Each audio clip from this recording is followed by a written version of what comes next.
Hola a todos, ¿cómo andan? Vamos a hacer ahora un repaso de la teoría de la práctica 5 de álgebra vectorial, ¿sí? Del CBC.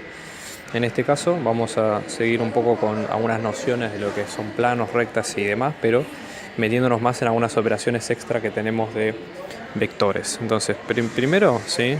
Vamos a trabajar exclusivamente sobre vectores, definiendo lo que es la norma de un vector, ¿sí? Un vector B, que en este caso se escribe con doble barra del vector, ¿sí? Que es la longitud del vector. ¿Cómo hacemos para sacar la longitud del vector? En este caso, ¿sí? Si estamos en R2, como el vector estamos trabajando en un plano de coordenadas ortogonales, la forma de sacarlo es con Pitágoras, ¿sí? Por eso, en este sentido, con Pitágoras, ¿sí? La norma del vector se define como el extremo del vector, que es donde está la punta de la flecha, ¿sí? Con el vector 0, 0. Esto siempre es así. Entonces, por eso, por Pitágoras, ¿sí? Pitágoras lo que dice básicamente es cuál es la longitud de la hipotenusa, que es la raíz de la suma de los cuadrados de los catetos, y que en este caso van a ser las componentes de 1 y b sub 2. Entonces, simplemente hay que ir recordando eso, ¿sí? Haciendo una demostración se puede probar que si nosotros estamos en R3, ¿sí? La longitud del vector también es la suma de los cuadrados de cada una de las componentes, de B1, B2 y B3, que es lo que ustedes ven en este caso acá, B1 cuadrado más B2 cuadrado más B3 cuadrado. Y dice que la norma puede expresarse en función del producto escalar como módulo de B al cuadrado, ¿sí? Que es igual a B por B, ¿sí? Entonces, a partir de esta definición se puede calcular la distancia entre dos puntos P y Q de R2 o de R3, ¿sí? Y en este caso, la diferencia, la resta entre esos dos puntos, ustedes recuerdan cómo viene la mano con lo que es el teorema del paralelogramo, ¿sí? La distancia entre dos puntos, yo lo que hago es resto los dos puntos, o sea, los conecto con una flecha y ahí lo que hago es calcular el módulo de esa resta de vectores, ¿sí? Entonces, esa básicamente es la idea más importante que tenemos en ese caso, ¿sí? Entonces, ¿sí? ¿Qué propiedades tenemos para los vectores? Sabiendo esto de los módulos y sabiendo de la distancia entre los vectores. Si yo tengo dos vectores B y W, ¿sí? Yo, por ejemplo, la primera es que si multiplico una constante por el vector, ¿sí? Lo que estoy haciendo es un producto por escalar. Entonces, el módulo de ese resultado va a ser el módulo de la constante por el módulo del vector, ¿sí? Por la distancia del vector para todo K número real. Si yo tengo la suma de esos dos vectores, ¿sí? Que aplico el módulo, ahí lo que me va a quedar es que esa suma va a ser menor o igual que si yo sumo los dos módulos por separado. Sumo el módulo de B por un lado y el módulo de W por otro, porque esa es la desigualdad triangular o de Minkowski, como dice ahí. Después hay otra que es la más importante, que es la de Cauchy-Schwarz, que esta vez muchas veces se utiliza. Cuando yo tengo, por ejemplo, la multiplicación de dos vectores y aplico el módulo, eso me va a dar también menor o igual a que si yo calculo los dos módulos por separado y los multiplico. Sí, esto es muy importante para tenerlo en cuenta. Entonces estas tres cosas ya les digo, vamos a aplicarlas más adelante en los ejercicios que van a venir a continuación. El ángulo entre dos vectores, ¿sí? B y W, ¿cómo lo defino? Porque en realidad entre dos vectores uno puede definir por lo menos dos ángulos, ¿sí? Pero la idea es definir el que va a ir, en este caso, va a ser el menor de los dos, ¿sí? De los dos ángulos determinados por B y W. Entonces, en este caso, recuerden ustedes que yo tengo dos vectores, lo más probable es que o los dos sean de 180 o uno sea obtuso y el otro sea agudo, ¿sí? O sea, mayor a 180 y menor a 180. Por eso en este caso voy a elegir el que es menor a 180 o el que está entre 0 y pi, que es lo que dice ahí, ¿sí? Que verifica coseno del ángulo es igual a el producto de los dos módulos, de los dos vectores, disculpen, que es un producto escalar, da un número, sobre el producto de los dos módulos calculados por separado, que también da un número. Para esto hay una demostración, así que no va a venir al caso acá, pero si la quieren leer es recomendable, pero ustedes tienen que saber esta fórmula en definitiva. Presten atención a lo que dice en el párrafo siguiente. Dice, si los puntos O, P y Q en el R3, yo estoy hablando en el espacio, no están alineados, ¿sí? O sea, no están alineados quiere decir que no hay una recta que los contenga a los tres a la vez. Si ustedes lo quieren calcular, van a ver que para una recta que engloba los tres no va a tener solución. Entonces dice, los vectores OP y OQ determinan un paralelogramo, porque no son paralelos los vectores, ¿sí?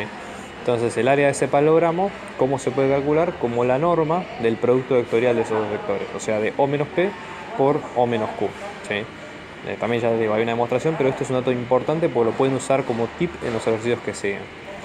¿Qué pasa cuando estamos en R3 y tenemos tres vectores, ¿sí? O sea, tenemos tres vectores U, V y W. Bueno, en el caso de los tres vectores puede pasar lo mismo también, o que estén alineados o que estén incluidos en un plano, o sea que uno de los dos vectores se pueda escribir como combinación lineal de los otros dos, que es otra de las cosas, ¿sí? Y bueno, sí, justamente en ese caso serían coplanares. Pero entonces, si pertenecen al mismo plano. Pero si no son coplanares, ¿sí? Acá lo que dice es que los vectores OP, OQ y OR, o sea, yo resto entre los tres, lo que van a determinar es un paralelepípedo. ¿Qué es un paralelepípedo? Es un prisma aplastado que ustedes tienen digamos, en el espacio, ¿sí? Que básicamente, como está en el espacio, tiene un volumen. Entonces, ¿cómo se calcula ese volumen? Es el producto mixto de esos tres vectores. Que a su vez, ¿cómo se define el producto mixto? Si yo tengo U y B y W, lo que voy a hacer es, hago producto vectorial de 2, producto vectorial, o sea, vector, producto vectorial con otro vector, me da vector, producto escalar con el tercero, y ahí me va a dar ese volumen, ¿sí? Esa es la idea del producto mixto, ¿sí? Y obviamente, si son coplanares, el producto mixto me va a dar 0, ¿sí? Que esa es un poco la idea, ¿ok?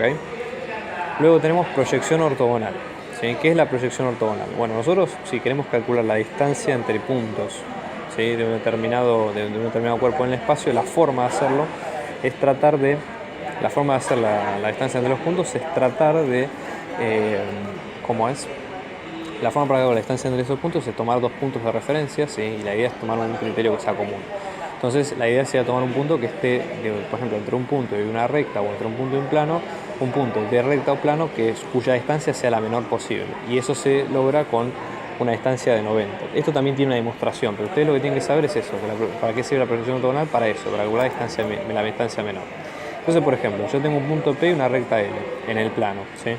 La proyección ortogonal de P sobre L, de ese punto sobre esa recta, es el punto, así definido, ¿no? Proyección de P en función de L, que resulta intersectar la recta L con la recta perpendicular que pasa por P, como ustedes ven acá en este gráfico, ¿sí? O sea, proyección va a ser, yo elijo una recta perpendicular, vamos a llamarla L ortogonal, ¿sí? Que pase por P y que a su vez sea ortogonal a L. Entonces, calculando ese punto de proyección, esa distancia entre P y su proyección va a ser la mínima posible. Entonces, fíjense, acá yo tengo la recta en forma implícita, ¿sí?